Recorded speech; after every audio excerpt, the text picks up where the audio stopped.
Bien-aimés dans le Seigneur, bienvenue à Christus Vivit Hebdo, votre rendez-vous de l'actualité chrétienne.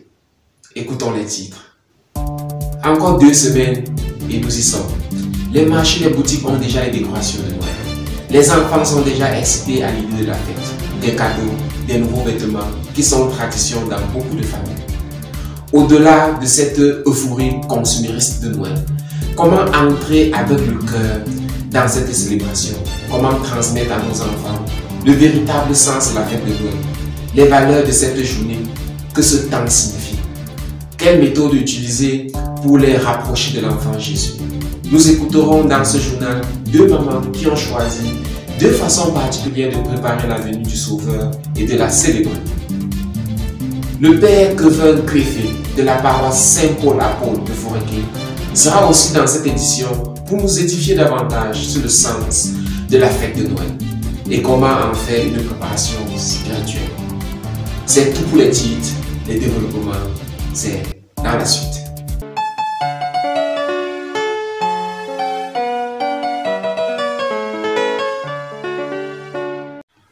Rebonsoir.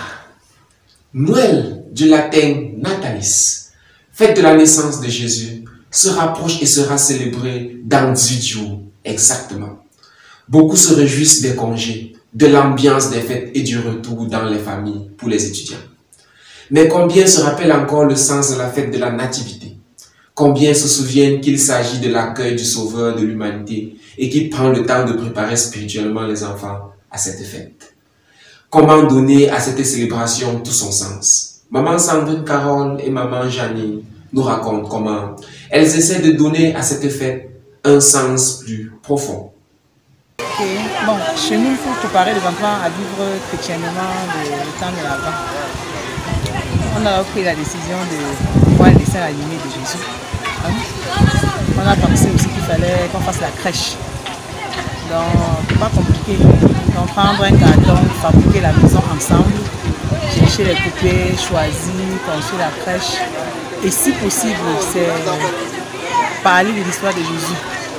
Par exemple, la mienne confond beaucoup le prêtre avec Jésus, que c'est Jésus. On dit qui est Jésus, comment il est né, petit à petit. Donc, c'est les petites évolutions qu'on a prises en famille.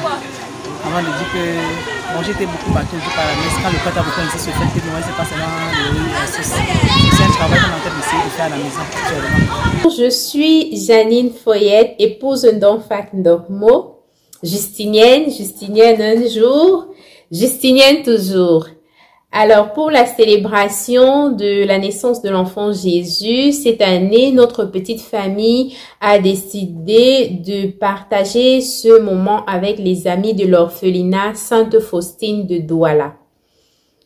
Couplé à la célébration de l'anniversaire de nos enfants, tous deux nés un 26 décembre, Noé le navigateur et l'ange Gabriela, nous avons décidé de nous rendre à l'orphelinat, partager un moment de convivialité avec ces enfants qui n'ont certainement pas la possibilité de célébrer Noël comme tous les autres petits-enfants de nos familles.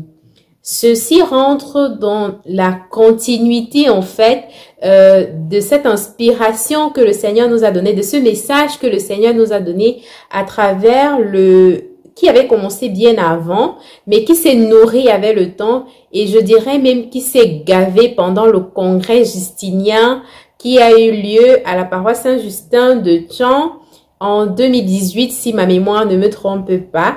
Et à l'occasion, nous avons reçu ce petit texte que je vais partager avec vous.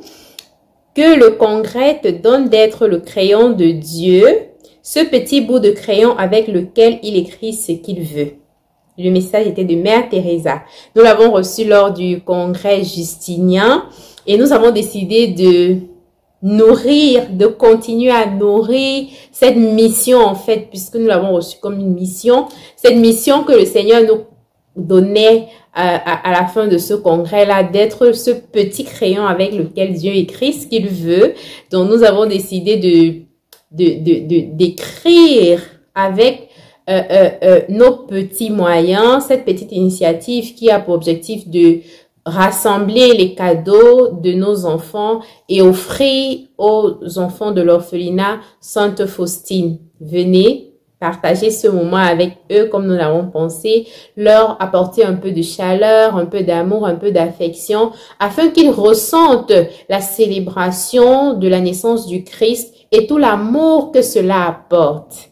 Allons à présent à la paroisse Saint-Paul-Apôtre de Fourquet à Tchang, où le curé, Abbé Kevin Kuefe, nous édifie sur la préparation et le vécu spirituel de la fête de la naissance de Jésus. Comment préparer la fête de Noël chrétiennement et en famille? La fête de Noël, c'est la naissance du Messie, le Sauveur, dans nos vies, dans nos cœurs. Il renouvelle de manière particulière et de manière beaucoup plus encore nouvelle sa présence dans nos vies, dans nos cœurs, dans nos familles. Et comment est-ce qu'on doit préparer cette naissance de Jésus, cette venue de Jésus dans nos vies?